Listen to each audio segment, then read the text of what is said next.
miles de millones de estrellas y de planetas, estar uno solo. Y, Y muy presuntuosos. ¿Ah? Pensar Sí, que uno esa es la está palabra solo. correcta, Sí. sería muy presuntuoso. Y sería mucho más presuntuoso pensar que somos los más inteligentes de toda la galaxia. O pues, que de todo somos el universo. únicos. Sí, no, eso Únicos sería... como nosotros. A mí pues, me muestran imágenes de esas y yo veo fotos y yo como que sí creo, como que no creo, yo no sé. Por lo menos le da curiosidad, Nacho. Y bastante. Pues sabe lo que sí, yo creo que nos ha influenciado y en gran cantidad son las películas. Depende. El cine, Si yo me mucha encuentro cosa. con E.T. hasta E.T., amiguito de eso. me vuelvo. Con Pero- E.T. me vuelvo amigo, pero con esos otros feos que Con muestran por ahí, bicicleta en mano. que les Exactamente. salen tres bocas y todas estas Alien. cosas. Allá ¿ah? va mi comentario. Nos ha predispuesto a imaginarnos de que todo lo que vaya a ser de fuera que no conozcamos es malo. Y de pronto la feo. cosa no es así, exactamente. Lo que pasa es que uno ve una raza diferente a la de uno y uno se previene, asusta. obviamente, uno se asusta. Y yo digo que solitos no estamos en este planeta ni en este universo. Y además se generan muchísimas expectativas sobre esos encuentros paranormales que llaman. El cine sí influye mucho, Nacho. Mire, es que el cine, como muchos dicen que el cine es futurista. Obvio. Todas las cosas que veíamos en películas hace muchos años han pasado, en algunos casos esos adelantos científicos. Lo de los extraterrestres, muchas películas ha habido. Acuérdese aquella de la Guerra de los Mundos, la que vimos en blanco y negro y la que hicieron la versión más reciente. Aterrador esto. Siempre nos imaginamos a extraterrestres viniendo a dominar al planeta, acabando con la raza y apoderarse de los recursos. Y el más amigable es el que dijo Nacho, el de E.T., que no venía sino que estaba perdido, a mostrar el dedito y a llamar a la casa. Pero no sabemos realmente porque nosotros no hemos tenido la No, oportunidad de verlos, ni de tener contacto, ni nada de esas Yo cosas. lo Pero único- sí nos muestran en el cine algo que de pronto es lo que puede haber ocurrido. Lo único extraño que yo he tenido en mi vida son déjà vus. Y los he tenido Sí. en varias Sí, oportunidades. yo también. Que uno Qué dice, uy, yo bueno, pasé por aquí, sí. pero nunca había pasado. Queda uno O pensando... recuerdo si- esa conversación, Sí, pero nunca la había déjà tenido. vus. Pero más allá de eso, no, he visto satélites que todo el mundo, vemos un ovni, no, es un satélite. Pero cosas extrañas no me ha tocado. Me gustaría. Así como me gustan los temblores de tierra, me gustan los huracanes. Pero de me gustan día y las lleno de cosas. gente, ¿no? Cada quien tiene Acompañadito me para que no gusta. lo declaren loco. Don Sixto José Paz Wells, bienvenido, ¿cómo me le va? Muchísimas gracias, realmente un honor. De Perú, peruano, Así es. contento. ¿Esa selección qué? ¿Será que Pues los le extraterrestres agradecemos nos a ayudan Colombia para- por el favor también. Sí, eso está muy bien. Alguien me alianza. decía a mí hace algún tiempo, ustedes saben que es la tabla periódica. Sí, claro. Los Los elementos periódicos. De los Me decían elementos. que eso no es ni el 1% de lo que podría llegar a existir en el universo. Naturalmente. O sea, que hay una cantidad de cosas. Y por eso cuando piensan uno en naves espaciales o en otras cosas, uy, por Materiales. Dios, lo que nos falta por descubrir, ¿eso qué tan cierto es? Bueno, recordemos de que hace solo 40 años atrás los científicos consideraban que el espacio era vacío, que no había nada entre los planetas y las estrellas, que el único sistema solar comprobado era el nuestro. O sea que no era seguro que otras estrellas tuvieran planetas y formaran sistemas solares. O sea que hace 40 años se pensaba que las estrellas estaban de adorno en el cielo para que uno por la noche simplemente la pasara románticamente. Se pensaba de que el único planeta con condiciones de vida, o sea, con agua, era la Tierra. De tal manera que podríamos ser una especie de caso único en todo el universo. Así que si los seres humanos llegábamos a detonarnos nuclearmente por la locura de alguien y terminábamos con la vida, podría significar esto que fracasó la creación, que no sirvió para nada. Ahora, en el año 2013, pues la sonda espacial Kepler de la NASA detectó que solamente en la Vía Láctea, en nuestra galaxia, habían 17.000 millones de planetas con posibilidades de vida como el nuestro. ¿Cuántos de espacio? A ver. 17.000 millones, 17. solamente en esta galaxia. Y hay cientos de miles de millones de galaxias como la nuestra. Ahora, recién en el mes de febrero del año 2012, el telescopio espacial Hubble descubrió el primer exoplaneta, un planeta fuera de nuestro sistema solar, que es 100% agua. O sea, la Tierra es 75% agua, pero había un planeta que era 100% agua. Y en el año 2014, si ustedes recuerdan, la NASA dio 5 planetas, exoplanetas habitables, que son la posibilidad donde la humanidad, en el caso de que acabáramos con la vida en el planeta, podríamos nosotros emigrar. Que es muy probable. Así es. En estos 5 exoplanetas, uno estaba a 12.6 años luz de distancia, relativamente cerca de nosotros, otro a 22.5 años luz, que era este planeta que era 100% agua.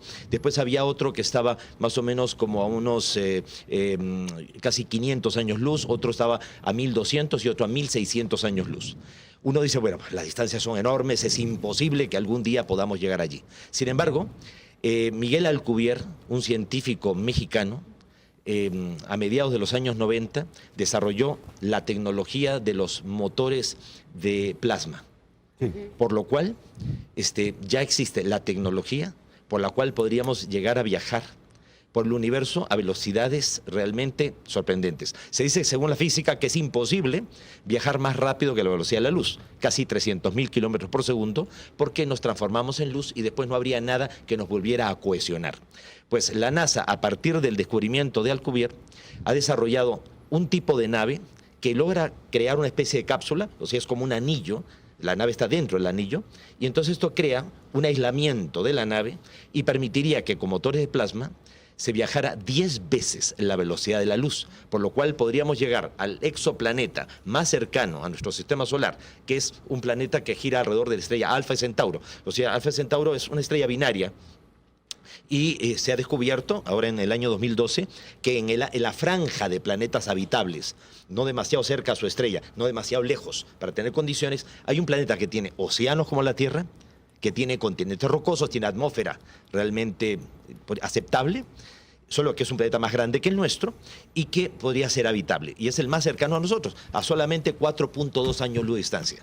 Podríamos llegar en 2 semanas al planeta más cercano, en solo 2 semanas, 15 días. ¿Y para cuándo se tiene previsto que Ese se es el pueda problema, realizar eso? es el problema. Todavía está en fase experimental los motores de plasma. Y la nave, el diseño ya existe, el prototipo, pero todavía no se ha hecho la estructura y hay que ver que sea compatible los motores de plasma con esta tecnología del anillo que aísla realmente a la nave. Entonces eso explicaría, señor Paz, los viajes de esos seres que la gente dice ver. Usted nos va a contar su experiencia, su viaje a Ganímedes. ¿Sería ese tipo de tecnología la que utilizan ellos para llegar de planetas tan lejanos aquí? Pero recordemos una cosa, nosotros vivimos en un universo sin límites. El único límite es nuestra ignorancia. Lo que para nosotros hace 40 años atrás era imposible, hoy día es la realidad. Se ha descubierto que el espacio no es vacío, está lleno de polvo cósmico, de materia oscura, de nubes de moléculas orgánicas. La materia prima para la vida está plagando el universo y los meteoritos y los cometas arrastran las moléculas orgánicas y bombardean los mundos, cual si fueran espermatozoides cósmicos fecundando los óvulos. Hoy día, la comunidad científica reconoce que el proceso de la vida que se dio aquí en la Tierra debe ser algo común y corriente en todo el universo. Después se descubrió de que el agua es común y corriente en todo el universo. Es más, se ha descubierto que la Luna, 2009, la Luna tiene tanta agua como la Tierra, solamente que en el subsuelo de la Luna. Y hay cráteres en la superficie que tienen hasta lagos de agua congelada de 300 metros de diámetro, por lo cual está asegurada la supervivencia de comunidades humanas en la Luna. Mucha gente se pregunta, ¿por qué después del Apolo 17 no se volvió a la Luna? Porque no había forma de asegurar una colonia permanente en la Luna. Y por eso se aprovechó para hacer mediciones geológicas, se hizo estallar misiles rompiendo la corteza de la Luna para poder ver hasta qué punto tenía agua o no. Hoy día se sabe que tiene tanta agua como la Tierra. Después, ustedes recordarán que la sonda Cassini, que fue enviada precisamente por la NASA a Saturno, Saturno tiene 60 lunas, nosotros solamente una. Saturno 60, y una de ellas tiene solo 500 kilómetros de diámetro, se llama Encelado, y tiene geysers que lanzan agua vaporizada a 40 kilómetros de altitud.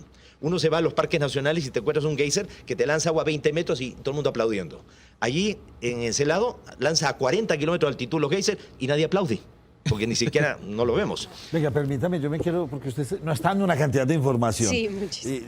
Déjeme preguntarle algo que más o menos lo entiendo así. El Sí. espacio y el tiempo, los dos están correlacionados. Naturalmente Cuando que uno sí. dice que uno va a la velocidad de la luz, usted pierde todo, porque usted en un segundo recorrió 300.000 kilómetros. Usted no puede decir yo estoy aquí, porque cuando yo digo estoy aquí, ya estoy 300.000 kilómetros más allá. Es más o menos así la teoría. El organismo, el ser humano, tiene un ciclo de tiempo y de vida pactado con el ciclo de la Tierra, las 24 horas y todo esto. ¿Qué me puede decir usted con respecto a esto? Porque entonces yo me monto en una nave, voy a... Sí, ¿cómo? Yo me voy a 300.000 kilómetros por segundo. Hace un rato usted estaba hablando de algo muy interesante como son los déjà vus. Sí. O sea, el ser humano tiene potenciales psíquicos ya impresionantes. O sea, Harry Potter es verdura comparado con cualquiera de nosotros. Porque no solamente podemos comunicarnos con la palabra, también con la mente. Eso se llama telepatía. Tú puedes ver con los ojos, pero también con la mente. Eso se llama clarividencia. Sí, señor. Tú puedes tocar un objeto y a través del tacto saber si es rugoso, liso, frío o caliente. Sí. A través del tacto puedes saber la historia del objeto. ¿A quién le perteneció? Si el dueño del objeto está vivo, está muerto, está cerca, está lejos. Interpol, Scotland Yard, FBI utiliza psíquico para resolver casos delictivos que no pueden ser resueltos por la vía normal. Esto se llama dermóptica. Dermopiel, óptica, visión. Visión a través de la piel. Entre las facultades psíquicas está la premonición o la precognición, la capacidad de anticiparte al futuro. O sea, ¿cuánta gente dejó de ir a trabajar a las Torres Gemelas el día del atentado? Porque sintió una revoltura en el vientre, donde está, no en el lado derecho del cerebro, la inteligencia emocional, también en el vientre. La gente sintió una angustia y no fue a trabajar. Entonces, para la hora que fueron atacadas las Torres Gemelas, debían haber habido 50.000 personas en las torres. Y entre la gente que murió y desapareció, 3.000 personas. ¿Qué pasó? La gente tuvo una premonición, premunir, anticipar desgracias. Precognición, conocimiento previo a las cosas. Nosotros, durante la noche, soñamos. Muchos de los sueños no son mera imaginación. Hay sueños que son verdaderas experiencias en otra dimensión. Se llaman viajes astrales. Hay sueños que son premonitorios o precognitorios. Son anticipos de cosas que te van a ocurrir. O para que no te ocurran, o para que estés preparado para cuando eso pase. Hay sueños que serían recuerdos de vidas pasadas. Para quienes creemos en la reencarnación, sería interesante ahondar en eso. Después hay sueños que son imaginación, afloramiento del subconsciente. Cuando tú te despiertas, te olvidas lo que has soñado.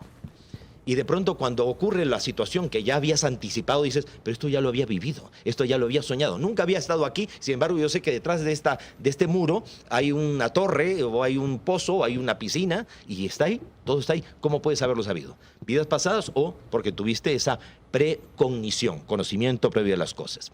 Entonces, existe la posibilidad realmente de viajar a través del tiempo y el espacio, porque el universo realmente no es la idea que todos nos hemos hecho. Las cosas no funcionan, así como decía que la tabla periódica de los elementos tiene una cantidad de elementos, pues en el espacio, ¿qué cosa habrá? Todas las noches, cuando nosotros miramos el cielo, no vemos ni el presente ni el futuro. Lo que vemos por las noches es el pasado. Y muy pasado. Las estrellas, los planetas están tan lejos de nosotros que lo que estamos viendo ya pasó. Como las Muchas de ondas esas estrellas ni siquiera gravitacionales. existen y ¿Cierto, recién las estamos Sixto? viendo. Como las ondas gravitacionales que llegaron hace poquito. Naturalmente que sí. Precisamente el 3 de marzo del año 2009, el detector de ondas gravitacionales de Hannover, en Alemania, el GEO 600, detectó sonidos provenientes de los confines del universo, que llevaron al científico Craig Hogan a la conclusión, a través de las computadoras, de que vivimos en un holograma, en una realidad virtual, en una simulación a gran escala.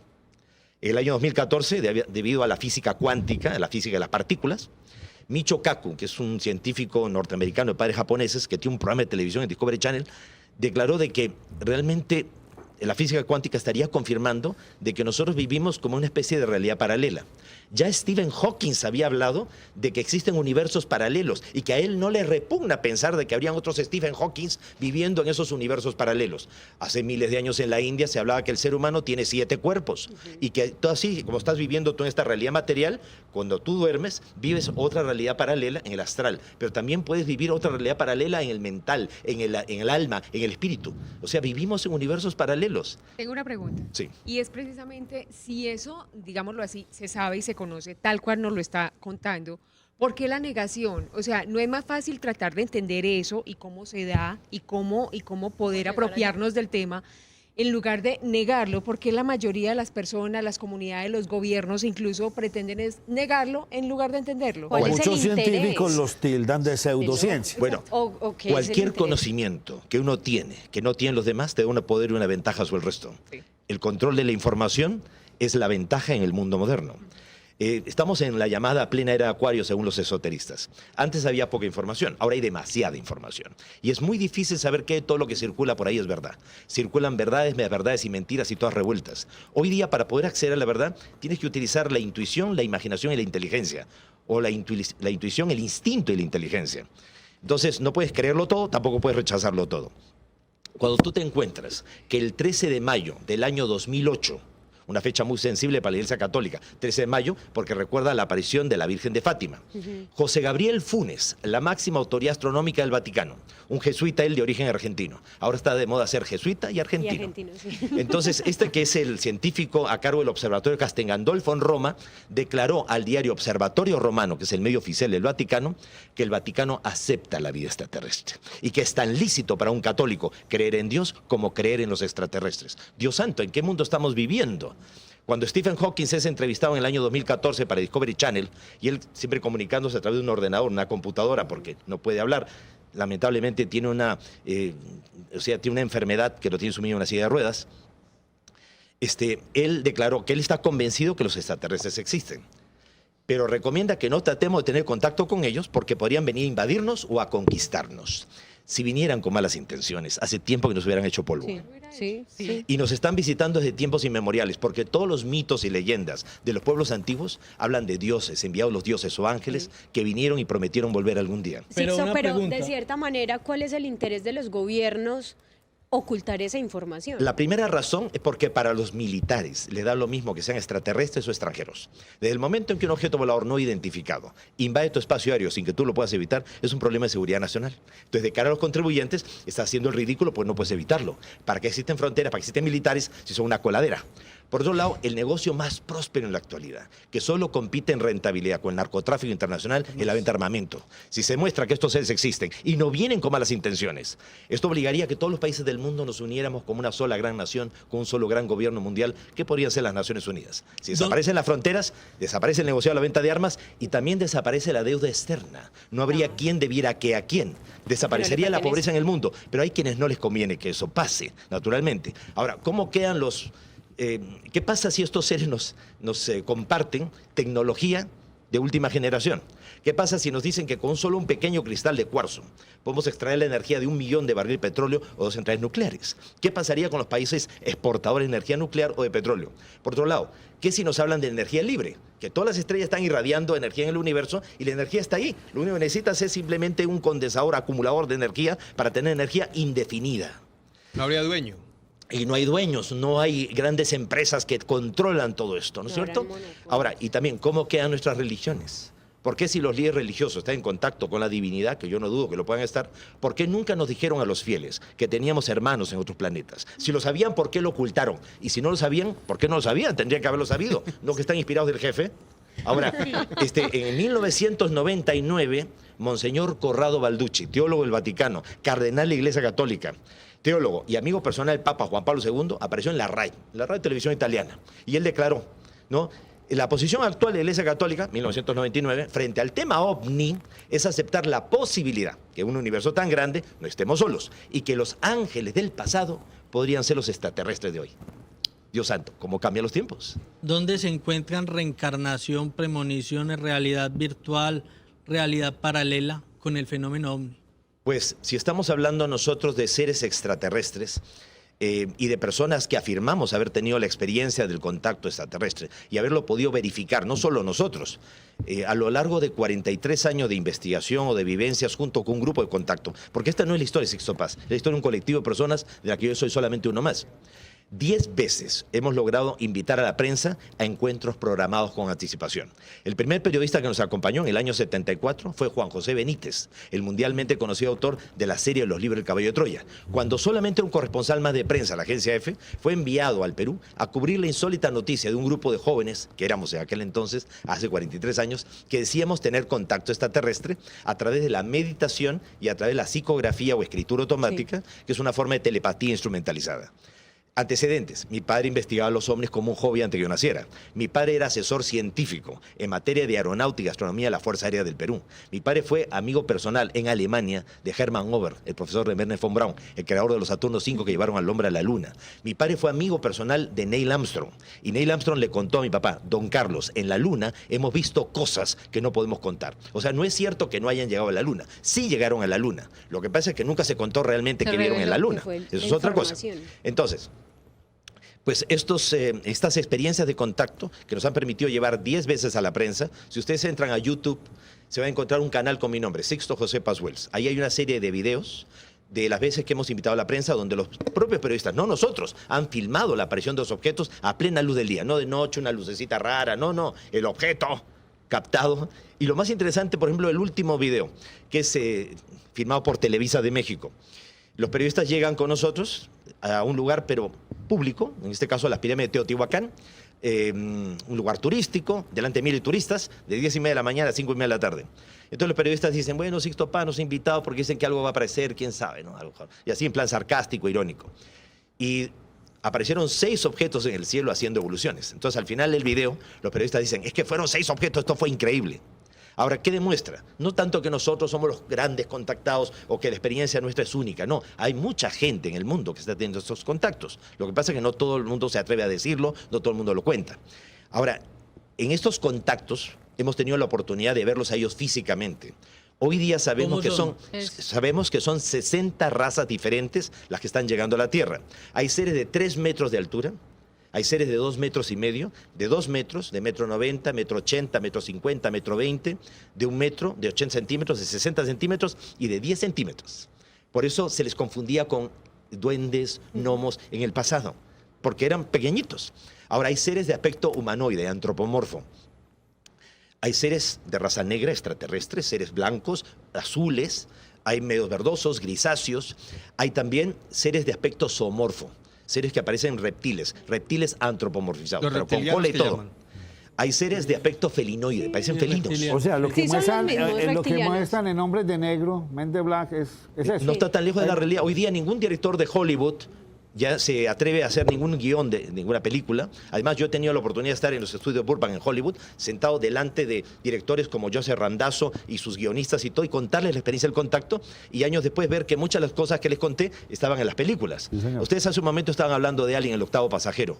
Por si acaso, el Alien, o sea, si ustedes conocen el guión de la película de Alien, los Alien son una manipulación genética de una raza extraterrestre humanoide que nos sembró a nosotros en este planeta, según el guión de Alien, y en el caso de que nosotros escapáramos al control de ellos, ellos crearon a los Alien para controlarnos, o sea, para exterminarnos. Éramos el mecanismo, o sea, ellos eran, los Alien, el mecanismo para acabar con la humanidad en el caso de que la humanidad se les escapara a ellos Se de su control. resistieran. Ese es el guión de Entonces- Alien. Entonces es una manipulación genética a los aliens. No es que eran seres naturales que aparecieron en un mundo. La naturaleza es feroz, es agresiva, pero no es tan mala, ¿ya? Como somos Ahí nosotros. está la mano del hombre Realmente- entonces. Sí, sí. ¿Realmente hay alguna prueba para decir que tenemos, por ejemplo, esa vida extraterrestre y que tenemos las personas de las que usted habla o no sé cómo Claro las que puedan sí. llamar?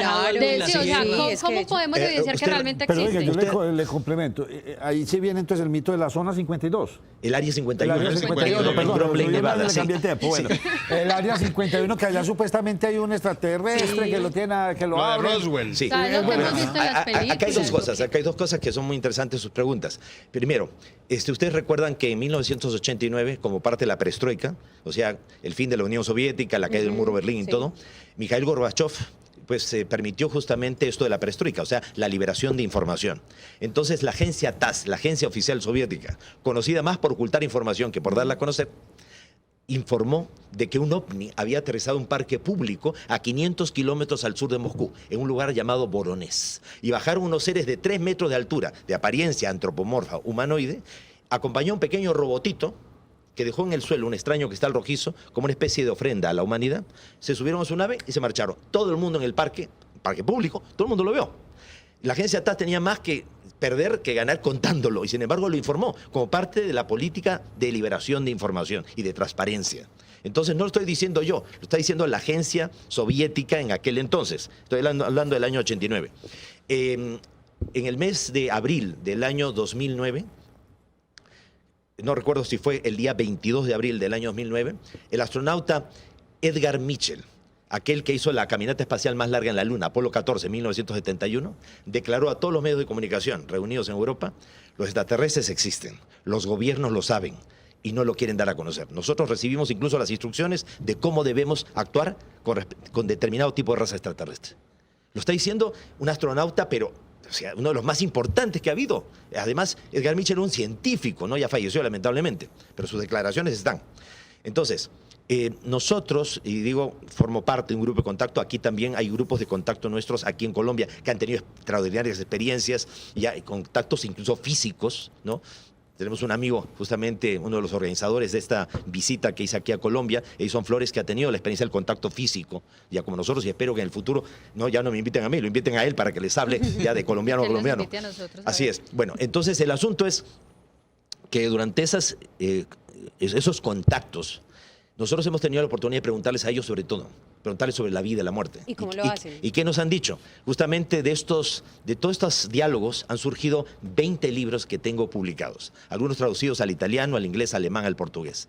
En este libro que se llama La muerte no existe, la gran metamorfosis, ellos, los extraterrestres, nos dicen que la muerte es como el examen final al final del año escolar. Si estudiaste, tendrás buen examen, lindas vacaciones y estarás mejor preparado para el próximo año.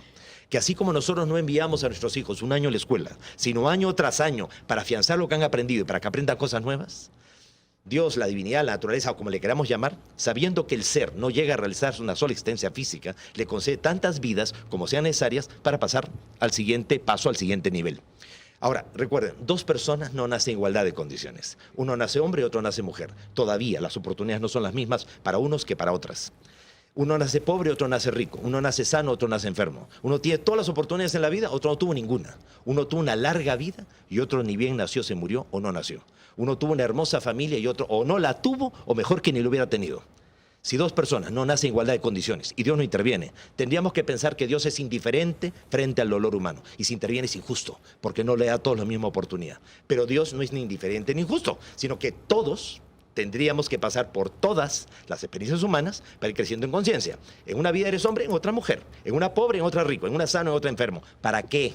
Para que aprendamos a ser solidarios y compasivos unos con otros, para que se cumpla esa máxima evangélica que dice, haz con otros como quisieras que hicieran contigo, no hagas a otros lo que no quieres que te hagan a ti. Si aquí en Colombia, y bueno, en nuestros países latinoamericanos, se le enseñara al hombre que si tú te pones en el plan de ir violando o ir embarazando mujeres, en la próxima vida te va a embarazar a ti, pues obviamente Qué bueno. lo pensaríamos dos veces. Sexto, una inquietud.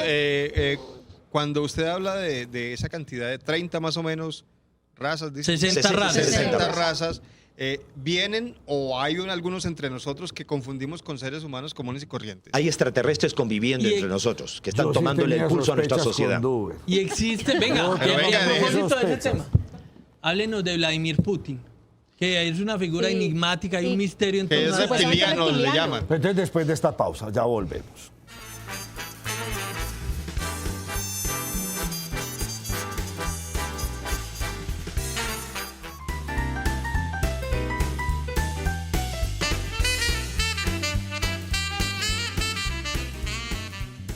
Bueno, continuamos con este tema tan interesante. En esta pausa estábamos aquí hablando. Usted hizo una pregunta de Putin. Sí, el personaje de Vladimir Si es Putin. reptiliano ¿Por qué, o no José? es reptiliano. Porque hay todo un misterio en torno a la presencia de este personaje en la Lo que humanidad. pasa es que Vladimir Putin es una persona que tiene información, podríamos, privilegiada. Él fue, podríamos decir, la máxima autoridad de la KGB. Y por tanto tuvo acceso a información que no la maneja ni siquiera pues, el primer ministro o el presidente, o el que no manejaban los presidentes de Rusia. Porque mayormente no tenían tampoco ni la preparación, ni la capacidad, ni el interés por ciertas informaciones. Él tiene información privilegiada. Y en un mundo como el nuestro, eso le da un poder mucho mayor que la riqueza material o económica, ya, o acciones ya en alguna offshore por ahí, ¿no? Tiene A ver. información privilegiada, pero como lo decía Germán al cierre, no tiene nada que ver con que pertenezca a alguna otra raza. Bueno, lo que ocurre es lo siguiente. Según los extraterrestres con los que hemos venido teniendo contacto, hace unos 25.000 años nuestros, dos grandes civilizaciones que estaban encargadas de nuestro planeta, como guardianes y vigilantes de la Tierra, los seres de Orión y los seres de las Pléyades, se pelearon entre ellos. O sea, un grupo de civilizaciones extraterrestres consideraba que los seres humanos de la Tierra que habíamos sido sembrados en este planeta, o sea, hacía millones de años atrás, ¿no es cierto? Pero hace unos 25.000 a 26.000 años atrás éramos peligrosos, podíamos poner en peligro el orden cósmico, porque éramos una versión corregida y mejorada de ellos. Entonces quisieron cancelar el proyecto del plan cósmico que concentraba su atención en nuestro planeta. Otros, al contrario, consideraban de que los seres humanos podemos ser la clave para sacarlos a ellos de una suerte de estancamiento evolutivo en el que ellos se encuentran. Ellos han avanzado mucho mental y tecnológicamente, pero a costa de sacrificar las emociones y los sentimientos. Entonces, unos estaban en contra, otros a favor del plan, se pelearon entre ellos. Esa lucha, ya los ecos de esa guerra cósmica, esa guerra de galaxias, todavía resuenan en la humanidad, a tal punto que la Biblia nos habla de la guerra de los hijos de la luz contra los hijos de la oscuridad, la guerra de los ángeles. El Mahabharata, el Ramayana, habla de la guerra de los dioses y los semidioses, con naves espaciales llamados vimanas. Por ejemplo, la mitología griega nos habla de la guerra de los titanes, que determinó que un grupo de dioses griegos fueran deportados y exiliados a la tierra. Y así muchos mitos y leyendas hablan exactamente de lo mismo. Entonces, un grupo de estos seres, provenientes de Orión, de aspecto reptiloide, fueron deportados a nuestro planeta. El líder de ellos se llamaba Satanel, Satán o Satanás. Y este extraterrestre, de aspecto reptiloide, pues deportado con los líderes de esta disidencia, fueron dejados en un lugar de la Tierra que es lo que nosotros conocemos como la isla de Pascua o Rapa Nui. Los mitos y leyendas Rapa Nui, los maoríes, nos hablan que los primeros habitantes de la isla ya eran los mocos, los hombres lagarto, que fueron dejados en una especie de perla luminosa que ascendió del cielo y que aterrizó en el interior del volcán Rano Raraku, la cantera de los Moai. Bueno, esa es otra historia, para no irnos mucho del tema. Entonces, estos seres, acostumbrados a vivir miles de años fuera de la Tierra, murieron aquí y quedaron atrapados en nuestro mundo en otra dimensión, como una suerte de espectros. Y estos seres se han constituido en una especie de gobierno secreto mundial, tenebroso, negativo, y están manipulando a gente débil de carácter, débil de voluntad, ubicándolas en la política, en la religión, en la economía, en los mandos militares, en la moda, en la música. ¿Cómo nos explica que de pronto una persona que ha quebrado 4 veces sus empresas se ponga al frente de la nación más poderosa del planeta, como para que quiebre realmente al país y a la economía mundial? ¿Cómo puede ser posible realmente? Ya, entonces, uno piensa, por ejemplo, un país como Venezuela, Sí. ¿no? Con, podríamos decir, el gran desarrollo industrial que tuvo y con la riqueza espiritual, con grupos como la Gran Fraternidad Universal, como Connie Méndez, por favor, gente con un esoterismo y un conocimiento que esté en manos de gente tan, bueno, con tantos problemas, ¿no? Tantos problemas mentales y espirituales. Bueno, entonces, realmente es porque hay gente que está poseída demoníacamente, y esa es la única explicación. Entonces, hay un gobierno secreto mundial tenebroso negativo. O sea, no es que son personas que si tú les quitas la máscara son reptiles, no. Dejemos de lado las series de televisión tipo B, invasión extraterrestre. No, son gente que está poseída, y la posesión sí existe. Sí. ¿Y ese sí, gobierno secreto mundial dónde está?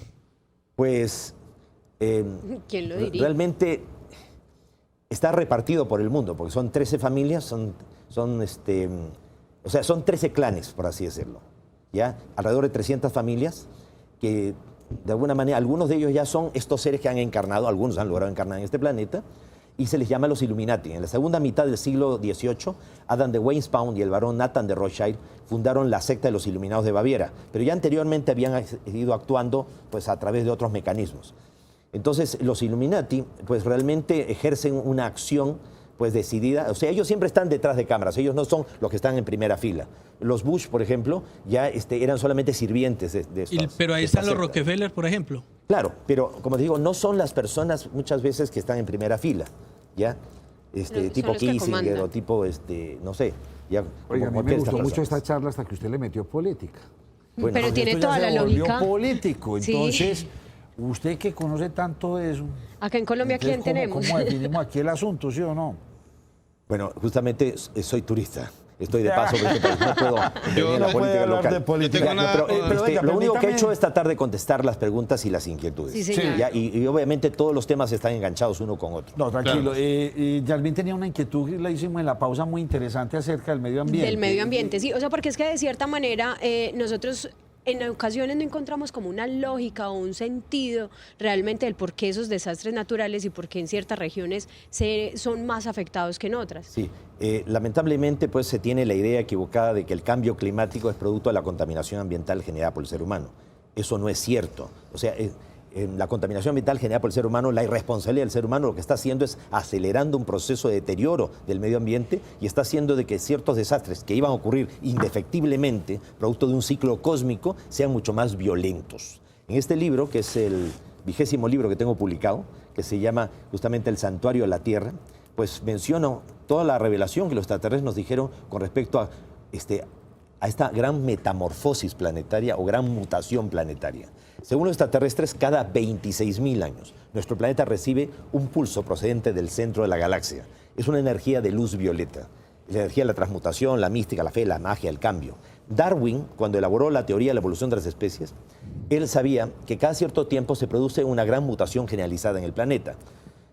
Lo que él no sabía era la periodicidad con la que eso ocurría y qué era lo que lo ocasionaba. Pero solamente aquellas especies capaces de adaptarse al cambio eran las que sobrevivían. Hoy día ya los científicos saben que cada 26.000 años, los mayas en el Chilam Balam de Chumayel, en el libro El Adivino, de Brujo Jaguar o de las cosas que están por suceder, ellos hablaban de un rayo sincronizador proveniente del Hunapku, del centro de la galaxia, que cada 25.625 años llegaba a nuestro sistema solar. ¿Por Pues, qué esa cifra? Eso. Justamente es el cálculo matemático. Los mayas no eran profetas, eran matemáticos. Y los mayas ya sabían, precisamente, que cada 25.625 años nosotros recibíamos el pulso que provenía del centro de la galaxia. Ellos ya lo habían logrado detectar. Ahora, ¿cómo? Si la civilización maya no le damos una antigüedad superior a los, podríamos decir, 2.500 años, ¿ya? Y los antecedentes previos, 10.000, pero en épocas muy antiguas, ¿no? Y donde realmente no estamos hablando de mayas, sino los antepasados más, los ancestros probablemente de los mayas. Pero no como para que tuvieran un conocimiento astronómico, como para poder llegar a calcular eso, que cada 25.625 años ocurría esto, ¿no? O sea, justamente la rueda de los Bactunes. Pues los mayas decían que sus antepasados vinieron de las Pléyades y llegaron a la Tierra a través de una gran cola de serpiente o caña hueca, que no sería otra cosa que los llamados agujeros gusano o pliegues cósmicos, portales interdimensionales para viajar a través del tiempo y el espacio. Ahora, los mayas decían eso, que un pulso venía del centro de la galaxia. Hace 43 años atrás, los extraterrestres nos dijeron que cada 26.000 años del centro de la galaxia, donde hay una estrella supermasiva, se produce un pulso, y ese pulso llega a nuestro sistema solar y afecta al Sol, y hace que el Sol entre en convulsión, incrementándose las tormentas solares, las manchas solares. Esa radiación afecta a todos y cada uno de los planetas del sistema solar. Al llegar a la Tierra, afecta el campo magnético terrestre, reduciéndolo al mínimo, calentando la atmósfera, derritiendo los glaciares, derritiendo los polos, aumentando el nivel de agua dulce en los océanos, con el riesgo subsiguiente que se detengan las corrientes marinas y se produzca un drástico cambio climático. Después de haberse calentado el planeta, se congela súbitamente. Y entonces toda América del Norte y Europa podrían quedar bajo kilómetros de hielo. Podría pasar. Ahora, esa radiación también afecta el núcleo del planeta y hace que el planeta sufra convulsiones internas, el planeta se hincha y sufre lo que se llama la gran expansión tectónica. La presión interna hace que el magma salga por todos lados. Por eso estamos viendo que hoy por hoy la Tierra, que es un pedacito de sol en proceso de enfriamiento, cada vez debería tener menos volcanes, menos terremotos. No más, menos. ¿Por qué está aumentando? Porque en Chile en este momento hay 90 conos volcánicos activos, con erupciones tan violentas como la del Puyehue, Chaitén, el Villarrica, el Calbuco, pero unas erupciones espantosas. ¿Por qué está pasando todo eso? ¿Por qué los sismos? Porque al hincharse el planeta, las placas tectónicas se alejan más violentamente entre sí y chocan más violentamente entre sí. En el terremoto de Japón, del 11 de marzo del 2011, Japón y sus islas se hundieron en cuestión de minutos 1 metro y se corrieron 2,41 metros en el mapa. Por esto de la teoría de la deriva de los continentes se alejan entre sí entre 1 y 3 centímetros al año. El terremoto de Japón, en cuestión de minutos se alejaron, o sea, Japón y sus islas se alejaron 2,41 metros. Es una cosa, pero violentísima, una cosa tremenda. En el caso, por ejemplo, de Chile, ustedes recuerdan, febrero del año 2010, un terrible terremoto.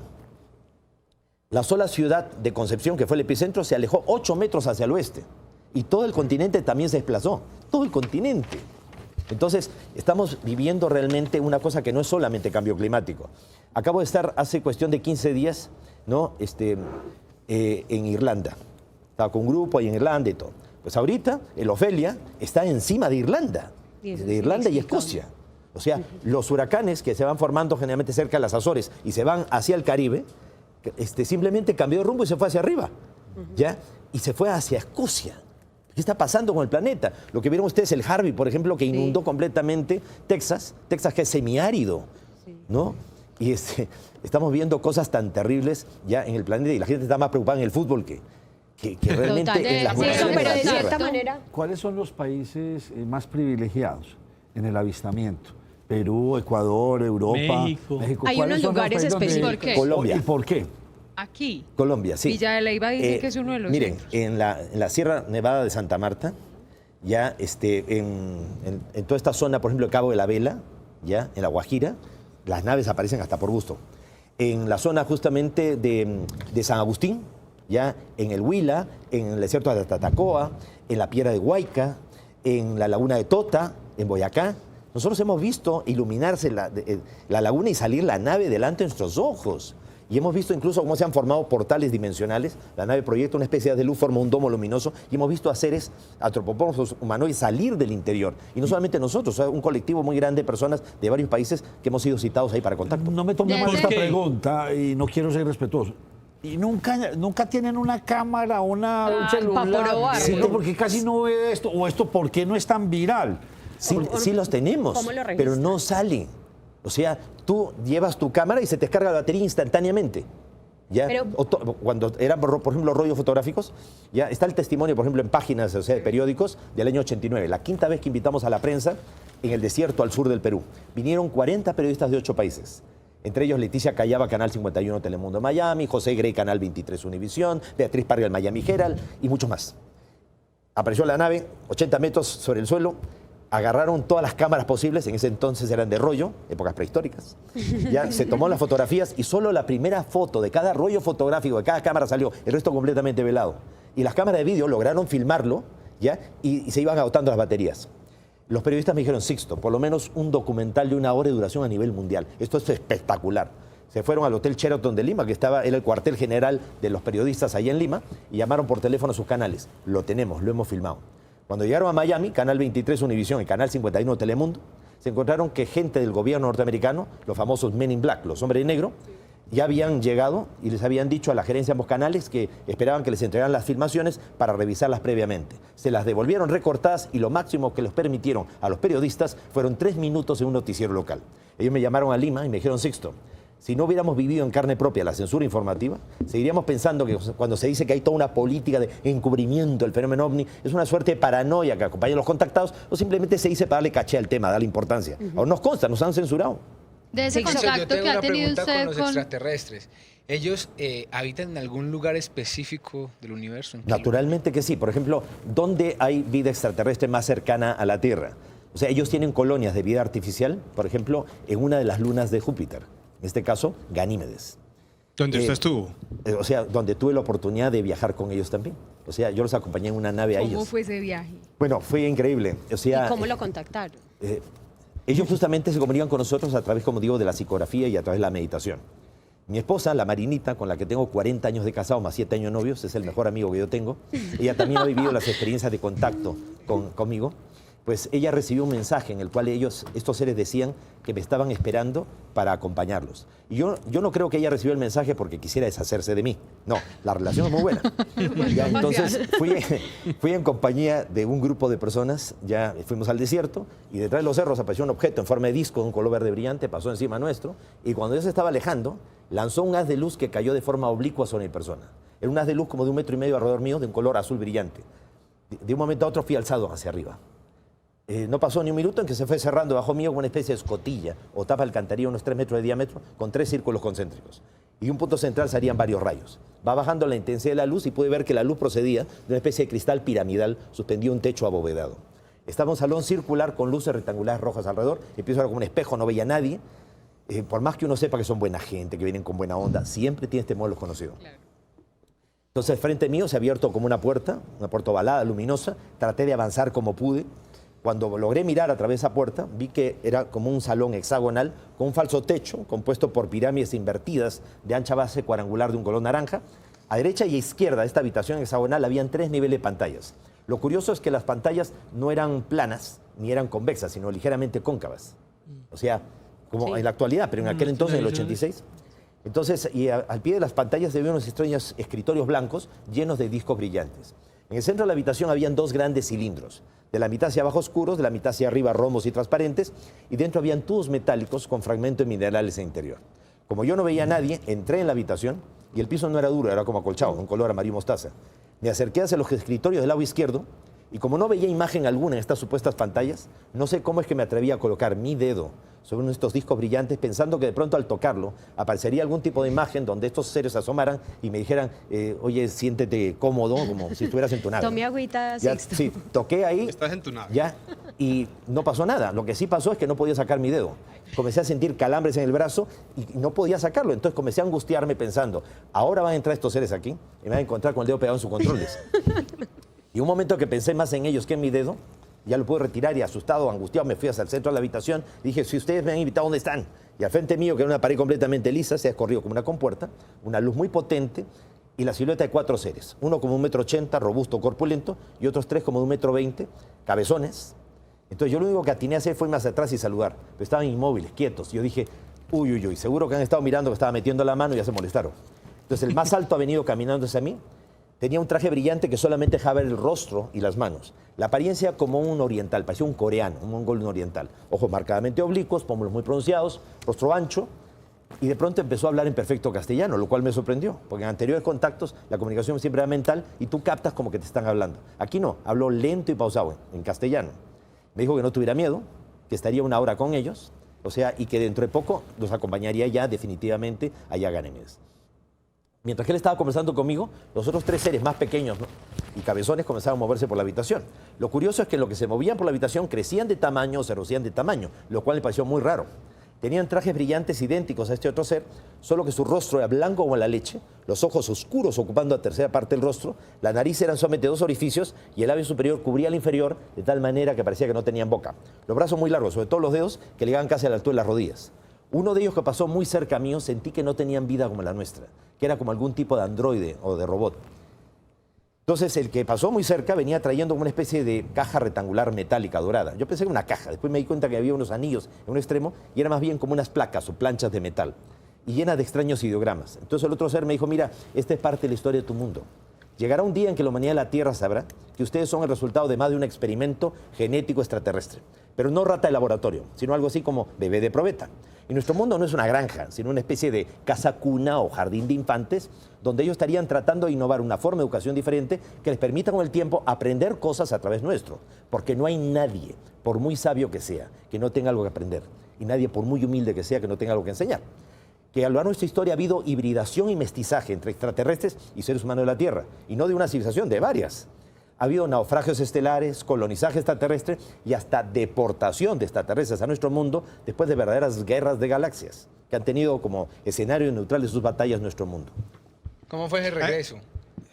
Yo quería hablarle ahora que usted está hablando de esos experimentos, de esos bebés probetas, como esas guarderías. ¿Eso tiene que ver con los Anunnaki o usted no cree en Anunnakis? Bueno, primeramente... mi No, formación. primero que es un Anunnaki, Sí, porque ahí sí yo me iba a decir, descrestope, ahí sí. pero- Es el único que tiene computadores. Sí, mi formación No, universitaria pero es que yo ya es, conocí los seres estos sí. poderosos que venían y hicieron eso que usted está diciendo. Sí, bueno, como digo, mi formación universitaria es en historia y arqueología. O sea, yo estudié historia en la Universidad Católica del Perú. Entonces, en las tablillas sumerias, que tienen una antigüedad que va entre los 5.500 a los 6.000 años de antes, o sea, en ellos se hace referencia a los dioses sumerios. En este caso, los hijos de An. An es el cielo. Entonces, el dios del cielo, An, tiene hijos, llamados los Anunnaki, los hijos del cielo. Entre ellos está Enlil, Enki, Ninhursag, está Inanna, o sea, hay varios de estos dioses. Algunos de ellos tuvieron contacto sexual con seres humanos de la Tierra. En el caso, por ejemplo, de Inanna, Astarte, era una chica muy popular entre los muchachos de la Tierra, pues hace miles de años atrás. O sea, tuvo varios affairs amorosos. Ya, bueno, el asunto es que estos seres, estos Anunnaki, estos hijos de An, venían aquí a la Tierra y hacían todo tipo de experimentos.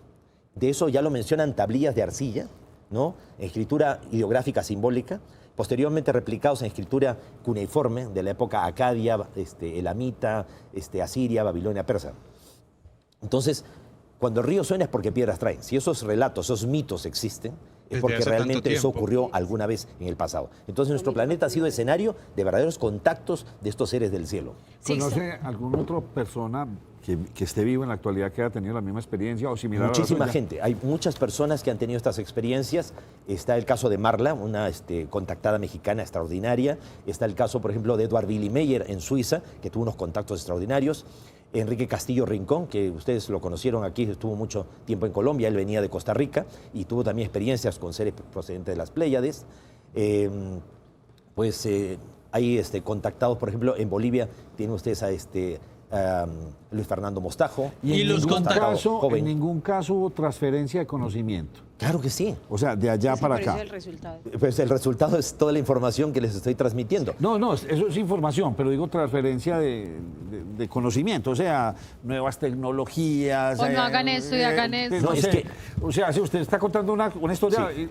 Una experiencia. O sea, justamente Sí. hace un momento usted hablaba del Área 51 en Groom Lake, Nevada. Sí. Esta fue una base que fue una base satélite utilizada en la Segunda Guerra Mundial y que posteriormente la CIA la utilizó para desarrollar todo el proyecto de los aviones espía Sí. ya de la CIA.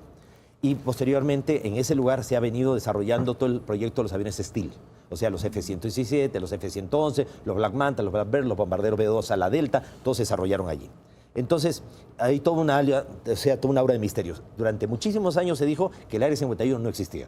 Sin embargo, en el año 2012 la CIA declaró que sí existía el Área 51, solamente que no tiene nada que ver con los ovnis. Si han mentido tanto, ¿por qué le tienes que creer ahora de que no tiene que ver con los ovnis? En el Área 51 se está aprovechando la tecnología de naves que se han estrellado en nuestro planeta. Desde el famoso caso del 2 de julio de 1947, el famoso caso Roswell, una nave que fue derribada no por tecnología terrestre, sino por otras naves que están cuidando la Tierra de quienes no vienen con buenas intenciones. O sea, hay de todo en el universo como de todo en la Tierra. Y ha habido más de 38 naves que se han estrellado en diversas partes del mundo, una de ellas en la Sierra Nevada de Santa Marta. Allá en Chile también, en la zona de Paiguano, en La Serena, una nave se estrelló, el famoso Roswell chileno, en 1996 o 1998, no están muy claras las fechas, pero realmente sí han ocurrido naves que se han estrellado y eso ha permitido reciclar parte de la tecnología extraterrestre y que hoy día la vemos justamente en la fibra del carbono, en la tecnología de los chips y en muchas cosas que tenemos. Perfecto, vamos a hacer una pausa, volvemos enseguida con ustedes. Nos cogió la noche la primera mesa de opinión de Antioquia.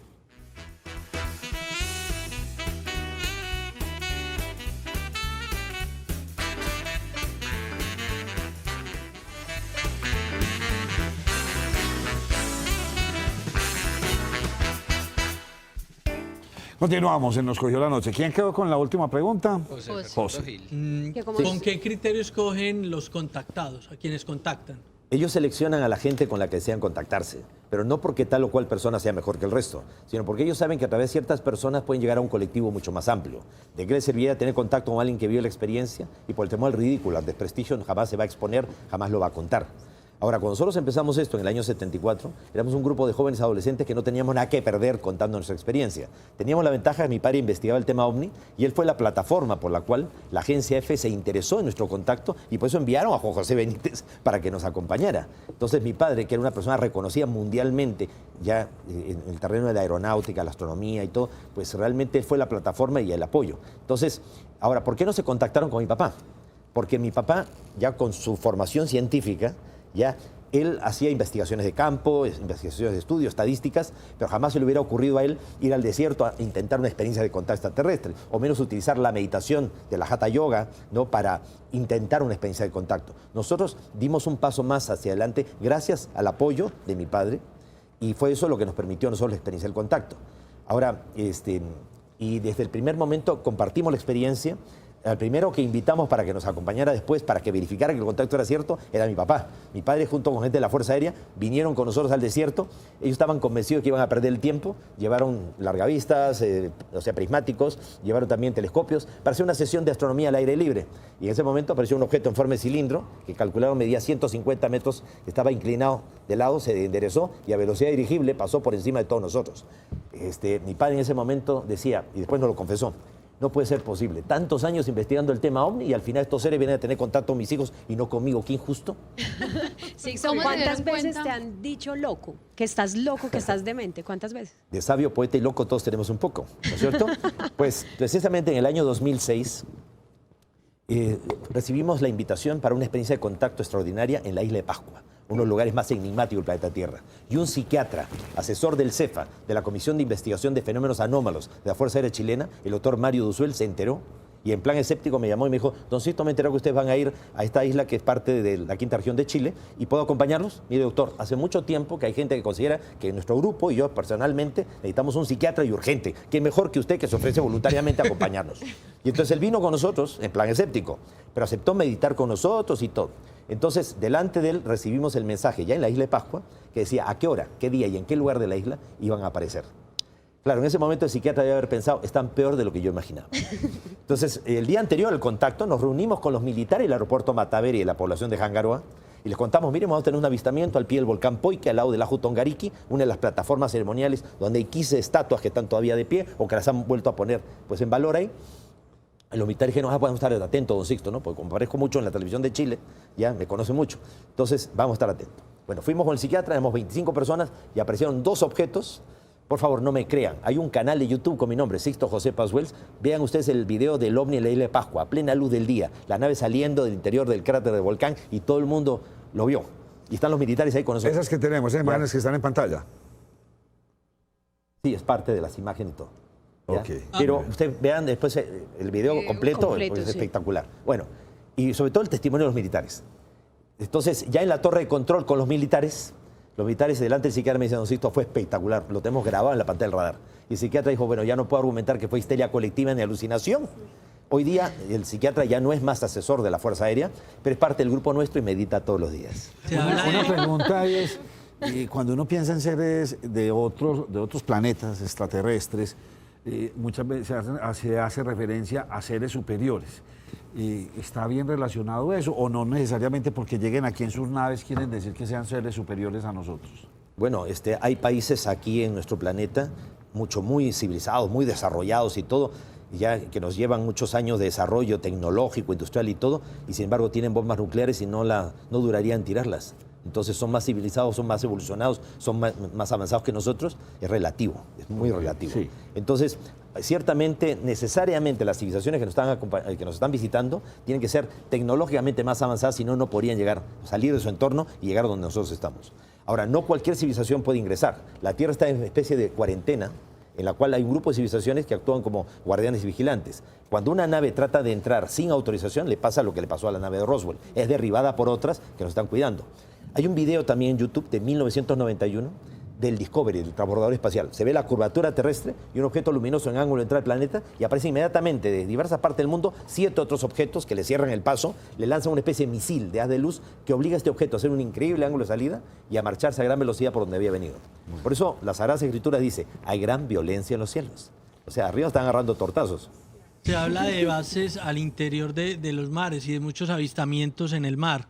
Hay Claro. bases al interior de la Tierra. O sea, primeramente recordemos que las naves extraterrestres tienen tanto tecnología para moverse en el cielo como debajo del agua. Por eso se habla de OSNIs, objetos submarinos no identificados. Y grandes naves nodriza, ya que aterrizan en los fondos oceánicos. Ahora, eso de naves nodriza gigantescas, que son las verdaderas naves interplanetarias, en 1999 la Fuerza Aérea Chilena liberó una fotografía tomada por un satélite, el GOES-8, un satélite geoestacionario que tiene la misma velocidad de rotación que la Tierra, por lo cual se ubica siempre permanentemente en el mismo punto, sobre la Patagonia chilena y Argentina. Había logrado fotografiar este satélite, la Patagonia, y había aparecido un objeto ovalado que se calculó medía 450 kilómetros de diámetro. Imagínense ustedes una nave de 450 kilómetros de diámetro. Pues gracias a que la Fuerza Chilena se responsabilizó y dio a conocer esta fotografía, se supo que 6 años antes, en 1993, el satélite Meteosat sobre los Estados Unidos había logrado fotografiar un objeto similar. Ustedes saben lo que supone para el NORA, el Sistema de Control Aéreo de los Estados Unidos, reconocer de que existen naves extraterrestres de 450 kilómetros de diámetro sobre su territorio y no lo pueden controlar, no lo pueden siquiera captar, con todo lo que le ha costado en impuestos a los ciudadanos norteamericanos. Cuando el Apolo 11 en 1969 salió rumbo a la Luna, lograron los astronautas Neil Armstrong, Edwin Aldrin y Michael Collins fotografiar un objeto cilíndrico orbitando alrededor de la Tierra que se calculó medía 500 kilómetros de largo. El telescopio LASCO de la NASA en el mes de noviembre del año 2011 estaba fotografiando al Sol y fotografió al lado del Sol un objeto triangular que debe tener fácilmente pues el diámetro de la Tierra. Yo tengo una inquietud, Sixto. Usted obviamente ha visto estos personajes, usted dice que fue Ganímedes, que él nos describió cómo son ellos, pero hay alguna teoría que dice que estas personas que vienen somos nosotros mismos viajando en el tiempo, del futuro. Sería una de las teorías. ¿Usted qué piensa de esto? Buena pregunta. Que no puede ser, porque si ellos fueran nuestros descendientes, que vienen a tratar de corregir cualquier intervención que ellos hicieran en el pasado pondría en peligro su propia existencia en el futuro, generando una paradoja espacio-temporal que crearía un círculo vicioso, como la película de Volver al Futuro, sí. ya en donde al final realmente el guionista se loqueó y ya no supo cómo desarrollar, ya porque era un enredo. ¿Ya? Entonces, igualmente, ellos jamás se van a arriesgar a exponer justamente su propia existencia, pues, o sea, ellos pueden viajar a través del tiempo y el espacio. Por ejemplo, unas cosas, lo primero que les preguntamos a ellos era cómo hacían para viajar por el universo. Entonces ellos nos dicen que así como cuando llueve entre las montañas, se junta el agua por las quebradas y forman arroyos, y los arroyos forman ríos, y los ríos se juntan con el mar, todas las estrellas están irradiando energía en el universo. Y esa energía se junta y se forman grandes ríos de energía que cruzan el universo entero, que son como autopistas de energía. Entonces ellos se ubican en estas autopistas de energía y como un mínimo impulso pueden alcanzar grandes velocidades. Y así como toda autopista tiene tramo en tramo un túnel, en el universo hay túneles, pliegues o portales interdimensionales. Entonces ellos no recorren el universo kilómetro a kilómetro, sino que ellos pliegan el universo. Sí, Ellos entran hoy de esta parte del universo y salen ayer de la otra mitad del universo. Y cuando regresan todavía llegan para el almuerzo. O sea, los mismos seres que han estado aquí en la Tierra hace 1 millón de años, o hace 100.000 años, o con Moisés en lo alto del monte Oreb en el Sinaí, hace 3.400 años atrás, son los mismos seres que nos están visitando a nosotros ahora en la La actualidad. Biblia habla de eso entonces. O sea, muchas de las cosas En que dice la el Biblia libro tienen que del ver con Éxodo, eso. La ascensión de la Virgen. Recuerden ustedes que en el libro del Éxodo describe que cuando Moisés sube a lo alto del monte Oreb, debajo de la nube era un mar de bronce y vidrio. La nube estaba escondiendo un objeto metálico que tenía ventanas. ¿Por qué la Biblia no dice que era un platillo volador? Porque eran términos técnicos que no se manejaban en aquel entonces. Sí. Elías fue arrebatado por un carro de fuego delante de un testigo presencial, su discípulo Eliseo. ¿Por qué no dice que era una nave extraterrestre, un ovni, ¿no? Un carro de fuego? En el libro de Ezequiel se describe la gloria de Dios que descendió delante de Ezequiel en el río Quebar durante el cautiverio del pueblo judío en Babilonia. Estamos hablando del año 550 a.C. El doctor Joseph Blumrich, asesor de la NASA en diseño de naves espaciales, utilizando la descripción de Ezequiel, llevó a diseñar una nave tipo módulo de comando de despegue vertical, ya que era lo que vio en este caso pues, Ezequiel hace 2.550 años atrás. Jesús era extraterrestre.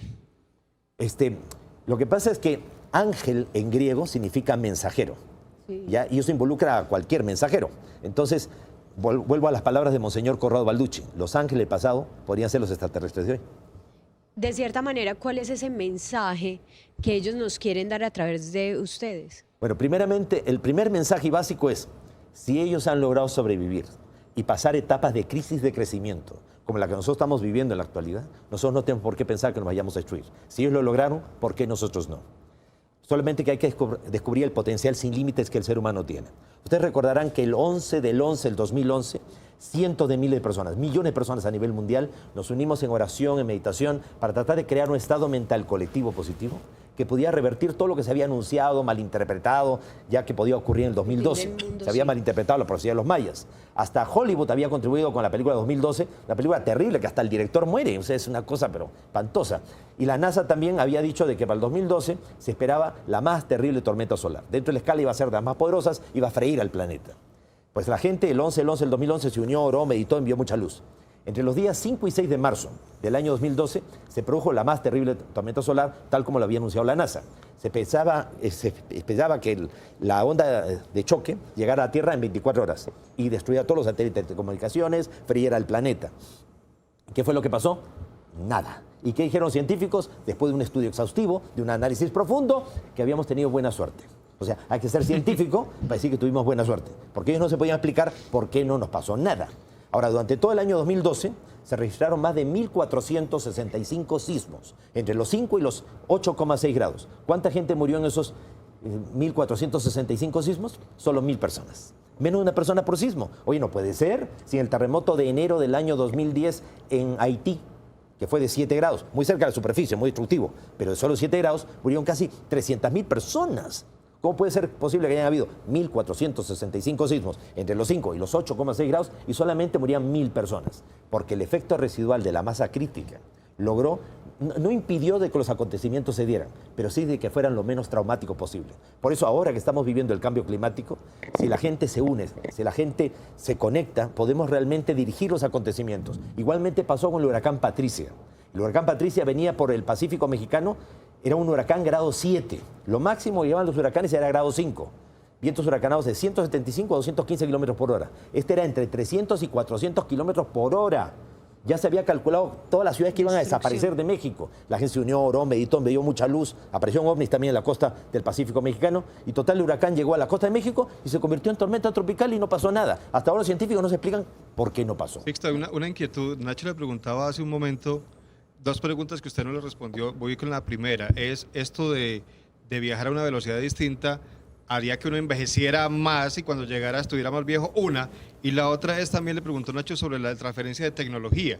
En esto de los Anunnaki se hablaba de que la tecnología no se le da a las personas ya, sino que se les va soltando poco a poco, y por eso es que los avances tecnológicos de hace unos años ahora son, digamos que no se dan de una sola, sino que son progresivos. La primera pregunta, ¿por qué envejecemos más al viajar a esas velocidades? Al contrario. O sea, si nosotros alcanzamos las velocidades cercanas a la luz o lográramos superar la velocidad de la luz entrando al hiperespacio, ya nosotros no envejeceríamos. Envejecería todo alrededor nuestro, pero nosotros no.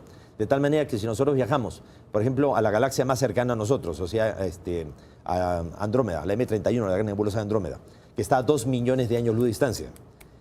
Supongamos que llegamos allá, ¿no? Y cuando regresamos después de 4 millones de años, nosotros habríamos envejecido lo que correspondería probablemente 5 años. Como la película Interestelar. Así es. Pero aquí no tendríamos nosotros ni descendientes de nuestros descendientes. Después de 4 millones de años. Sí, y la otra pregunta, la de la tecnología. Que La no se la dan tecnología toda, es algo que ellos han venido dándonos gradualmente. Por ejemplo, he tenido la oportunidad, tanto por mi profesión, ¿no?, en historia y arqueología, como por el grupo de que formo parte, de ir a Egipto 18 veces. Me he recorrido desde Alejandría hasta la frontera con el Sudán. De todas las formas que se puede ir, hasta en camello. En Egipto tú te encuentras, por ejemplo, los colosos de Menón. Son piedra cuarcita de 1000 toneladas. Piedras monolíticas. Ahora están partidas en pedazos, pero originalmente eran piedras monolíticas de 1000 toneladas de peso. O sea, las tallaron del otro lado, o sea, del lado occidental, realmente, del lado, oriental del río Nilo, de las canteras. Ya jalaron las estatuas, las cruzaron el río Nilo y las llevaron a la zona occidental, donde está justamente la parte de los muertos, o sea, el Valle de los Muertos, o sea, el Valle de los Reyes, ¿no? O sea, el Valle de los Nobles, todo esto. Y los iban a colocar delante de los pílonos del el templo funerario de Amenofis III, sobre terreno inundable, o sea, terreno que no soporta 1000 toneladas de peso. O sea, se hundiría la estatua y después no habría forma de sacarla del hueco, ¿ya? Sin embargo, la llevaron. Hoy día no nos atreveríamos a hacerlo. ¿Cómo lo hicieron ellos? El obelisco inacabado, por ejemplo, que está en Asuán, pesa 1267 toneladas. Es un obelisco monolítico, es una sola. Y se ve claramente en el cerro que ha habido otros monolitos iguales del mismo tamaño que ya fueron llevados y que algunos de ellos pues se encuentran en el templo de Karnak, allá en Luxor. Pues ¿cómo hacían para bajarlo del cerro? Y sobre todo de una sola pieza. Hoy día nosotros lo cortamos en pedazos y lo bajamos. Pero no, en ese entonces lo bajaban de una sola pieza. Y lo que es más, o sea, hoy día si quisiéramos moverlo, necesitaríamos varias grúas y todas se entorpecerían y no podrían moverlo, solamente porque el lugar es imposible, o sea, donde se encuentra la cuesta. Y además, si uno ve en dirección hacia el Nilo, no hay ningún camino para llevar ese obelisco ya hacia el río. O sea, lo primero que haces tú es una calzada que te conecte directamente hacia el río, ¿ya? Pero no hay, o sea, hay otros cerros llenos de piedras y todo. Entonces no hay forma, hay casi que elevarlo en el aire para llevárselo hasta el río y luego llevarse por el río si quieres. Entonces hay cosas que son inexplicables. Por ejemplo, en las primeras dinastías, de la primera a la tercera dinastía, existen unas ánforas de piedra, platos de piedra, pero de las piedras más duras. Estamos hablando de diorita verde, estamos hablando de cuarcita, estamos hablando de basalto, estamos hablando de granito, ¿ya? Pero son unos cántaros globulares con una boquita de este tamaño y adentro están totalmente ya ahuecados, o sea, todo el material interno ha sido removido, con un huequito así, y es un cántaro gigantesco, ¿ya? Y adentro no tiene nadie, está totalmente pulido por dentro. ¿Cómo? Hoy día es imposible. Sixto, ¿cuándo es el próximo avistamiento, según la información que le han dado? ¿Y en dónde ¿Cuánto ocurriría? vamos a ir? Pues Que nos lleve. vamos a estar pendientes de que ellos nos citen a una experiencia que se pueda dar aquí en Colombia para que no tengamos que ir ni a Monte Shasta en California, ni al desierto de Chilca, al Perú. ¿Cómo lo citan? ¿Perdón? ¿Cómo lo citan? Pues precisamente, nosotros hacemos reuniones habituales de grupo, hacemos meditación.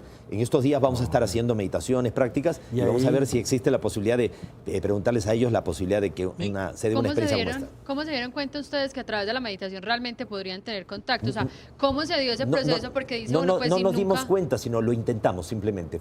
O sea, se nos ocurrió, fue un caso de, podríamos decir, de asociación de ideas, ¿no? O sea, a través de la meditación tú dejas la mente en blanco, y en la mente en blanco tú podrías tornarte receptivo como para canalizar supuestamente un mensaje. No había ninguna base científica, todo era un exceso de entusiasmo.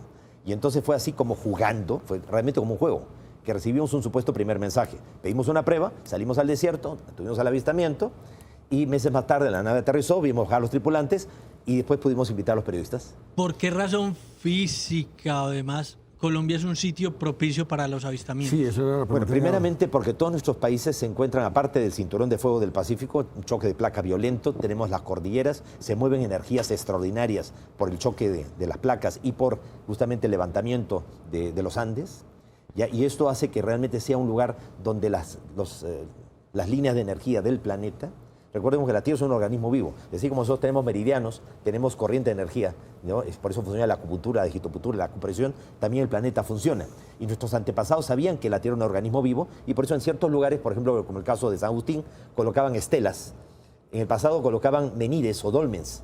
También hay dolmens ahí en San Agustín. Entonces, muchas piedras clavadas en determinados lugares donde hay cruces de línea de energía muy poderosos, movilizas una energía, y eso es como un faro energético que atrae realmente la presencia de las naves.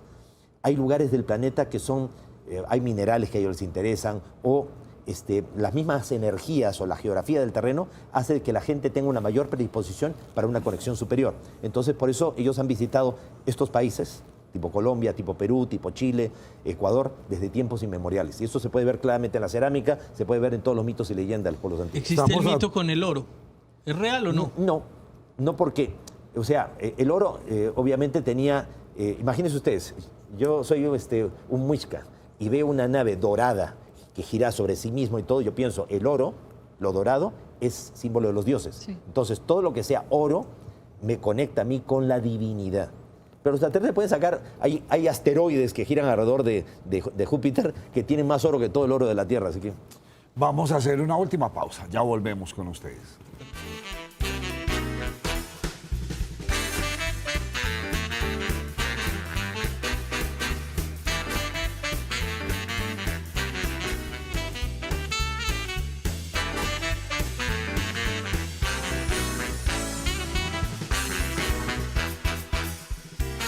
Continuamos en Nos Cogió la Noche. Le quería preguntar a usted, estamos a puertas de empezar a montar la primer colonia en Marte. Sí es. ¿Le gustaría ser partícipe de esto? Bueno, realmente la Tierra es un planeta tan hermoso que para qué irse a un planeta como Marte, que probablemente las condiciones de Marte tendrían que ser readaptadas. O sea, hoy día ya existen proyectos para nuevamente crear una atmósfera adecuada para la vida en Marte y generar incluso precipitación en las nubes. Ustedes han visto la fotografía de las nubes de Marte. O sea, se puede generar un cambio de clima o sea, ya tenemos hoy día la tecnología para generar también cambios climáticos. Bueno, entonces se la cambio. Si viene o tiene usted otra oportunidad de irse a vivir a otro planeta con otros extraterrestres, ¿se iría?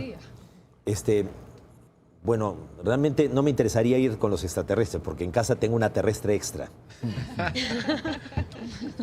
O sea, aquí y seguir estudiándolo, ¿sí? Yo creo que si nacimos en un planeta, nuestra misión, el objetivo de nuestra vida está aquí. Y mientras que nosotros no terminemos de hacer todo lo que tenemos que hacer donde estamos, no deberíamos marcharnos a ninguna otra parte. ¿Debemos tener miedo a los extraterrestres? Para nada. Como te digo, hay un grupo de extraterrestres que cuidan la Tierra en una especie de cuarentena planetaria.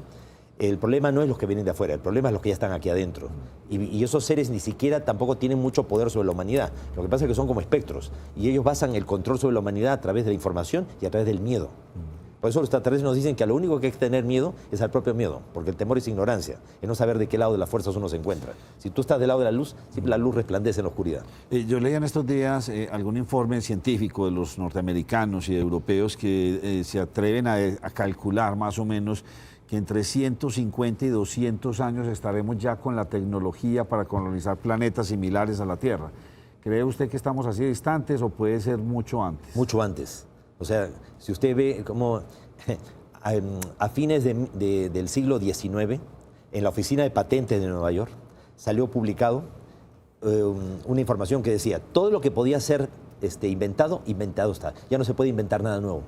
A fines justamente de 1800. ¿Por qué? Pues había inventado tantas cosas que la Oficina de Patentes se atrevió a poner eso, que ya no se podía inventar nada nuevo. Y mire todo lo que se ha avanzado.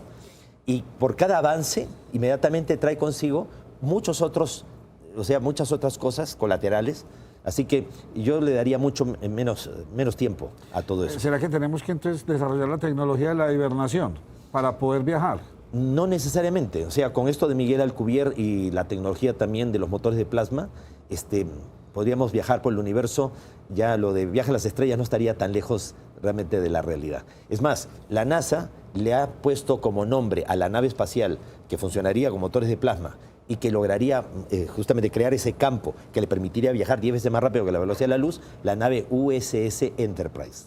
Ah, qué maravilla. Ok, muy bien. Para que vean que también los científicos tienen su parte romántica, o sea, romántica. Y pregunta de José Fernando es absolutamente maravillosa, perdona que esa sí está, pero tremenda. Pregunta José, ¿existió la Atlántida?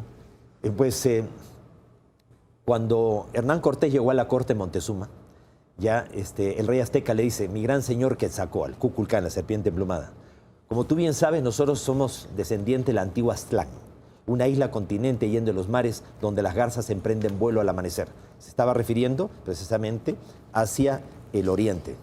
¿Ya? Entonces, ¿cómo puede ser posible que los aztecas tuvieran el recuerdo de esa isla continente llamada Aztlán, que coincide tanto con el relato justamente de Platón en el Critias y en el Timeo, y en los diálogos de Platón también, ¿no? O en la República?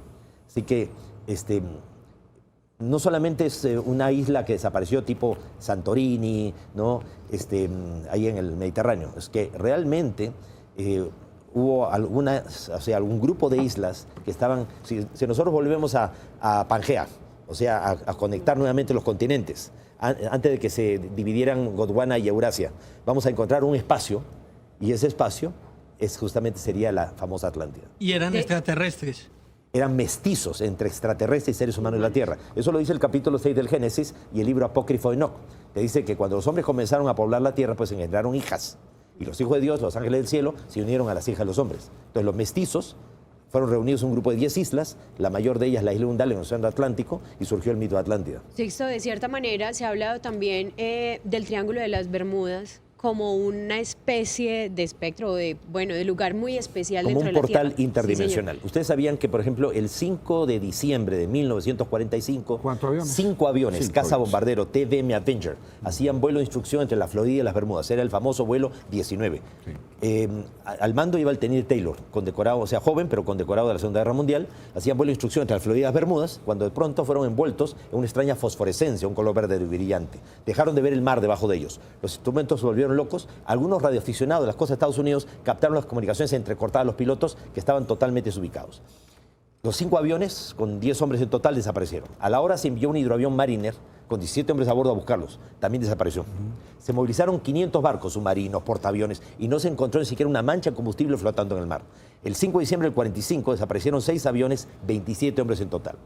46 años después, en mayo de 1991, un grupo de arqueólogos submarinistas que estaban buscando restos de un galeón a solo 17 kilómetros de las costas de la Florida y a una profundidad de 200 metros en el mar, encontraron 5 aviones caza bombardero TVM Avenger apiladitos, uno al lado del otro, en el fondo del mar, como si alguien se hubiera dado el trabajo de colocarlos allí.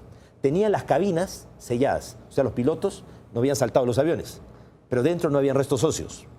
Cuando se cotejó el número de serie de los aviones, ¡oh sorpresa! No eran el vuelo 19, eran otro vuelo. Pero nunca se había informado que un vuelo similar hubiese desaparecido. Entonces la Marina de los Estados Unidos sacó un comunicado de prensa que decía que de ese tipo de avión, caza bombardero TVM Avenger, utilizado por la Marina a fines de los años 40, comienzos de los 50, han desaparecido bajo condiciones misteriosas en la zona del Triángulo de las Bermudas solamente 134 aparatos de ese modelo. Y eso lo sabíamos solamente de 5. Ahora, de otros modelos decían que preferían no precisar. Otro caso mucho más interesante. En 1915, en la bahía de Suvla, en Galípoli, durante la Primera Guerra Mundial, se encontraba en las trincheras el primer cuarto del regimiento Norfolk británico. 250 soldados, 17 oficiales. Al frente, en la colina 60, los turcos armados hasta los dientes, nidos de ametralladoras, alambradas, minas. Entonces detrás venían los neozelandeses. Suena el pito, los 267 soldados del primer cuarto regimiento Norfolk tienen que inmediatamente avanzar, abrirse paso por las alambradas, por las minas. Iba a ser una carnicería. El cielo estaba despejado, no había ni una sola nube. De pronto empieza a materializarse una nube en forma de hogaza de pan, de color verde brillante. Desciende sobre el lugar transformada en niebla, envuelve a todos los hombres, luego se eleva, se convierte en nube nuevamente, se disipa y desaparece la nube y los 267 hombres. Terminada la Primera Guerra Mundial, los ingleses le exigieron a los turcos que devolvieran los prisioneros o heridos o los cuerpos del primer cuarto regimiento Norfolk británico. Y los turcos dijeron, si nunca hemos peleado con esa gente ahí. ¿Cuántas zonas como esas hay en la Tierra? 12 zonas. ¿En dónde? Repartidas en diversas partes del planeta. Una de ellas justamente se encuentra en la zona del silencio, en el desierto de Durango, Coahuila y Torreón. La zona del silencio porque es una zona, antiguamente el mar de Tetis, un levantamiento del fondo marino, y es una zona que tiene mucha magnetita, entonces atrae mucho el impacto meteórico. Entonces hay muchos cráteres y muchos restos de meteoritos dispersos. Está la cantidad de mineral que no permite que se expandan o se proyecten las ondas de radio, por lo cual tú no puedes hablar por un celular, no puedes ver televisión, no puedes escuchar radio. Le llaman la zona del silencio. Entonces allí se abren portales también interdimensionales. No solamente el Triángulo de las Bermudas, está el Triángulo del Dragón del Pacífico. Ustedes ahí han desaparecido también cantidad de barcos, aviones también. Por si acaso, el avión ese de Air Malasia que desapareció, ya que lo estaban pensando, ya no desapareció en una especie de Triángulo del Dragón o no desapareció realmente por los extraterrestres, se lo secuestraron. Esa nave fue secuestrada por oscuros intereses económicos y el avión fue llevado a la base, una base mucho más secreta que el Área 51 en Groom Lake, Nevada, la isla Diego García, donde es una isla, un atolón que pertenecía a Inglaterra y está alquilado al gobierno norteamericano, donde está la base ultrasecreta, más secreta que los Estados Unidos tienen. Dentro del avión habían 4 ingenieros chinos que habían desarrollado una patente de metal líquido, ya que puedes grabar información, o sea, le puedes incluso puedes conseguir, o sea, no solamente eran conductores, ya unos conductores realmente de energía y de electricidad, sino que era metal que, como en la película esta de Terminator, ya tú puedes deshacer el objeto y el objeto vuelve a su forma, o sea, es impresionante. Bueno, era increíble lo que se podía lograr con esta patente. Al desaparecer realmente estos 4 ingenieros chinos, quien se queda con la patente y se transforma en el hombre más poderoso del planeta es Jacob Rothschild, que era el 5º dueño de la patente. Entonces, qué conveniente que desaparecieron los 4 chinitos. Bueno, señores, espero que hayan quedado bien documentados. Queda uno como ¿Y toda esa con información a tanto- usted quién se la entrega? ¿Los extraterrestres? Sí, eso es... Pues parte de los extraterrestres y parte también la investigación. Bastante, ¿ah? Bastante información. Muchas gracias. No, gracias a ustedes por su Veo paciencia, que por haberme disfruta escuchado. mucho venir a Colombia. Ha sido para mí el placer disfrutar también de su compañía de ustedes. Gracias. Muchas gracias. Muchísimas gracias. A ustedes, sigan descansando.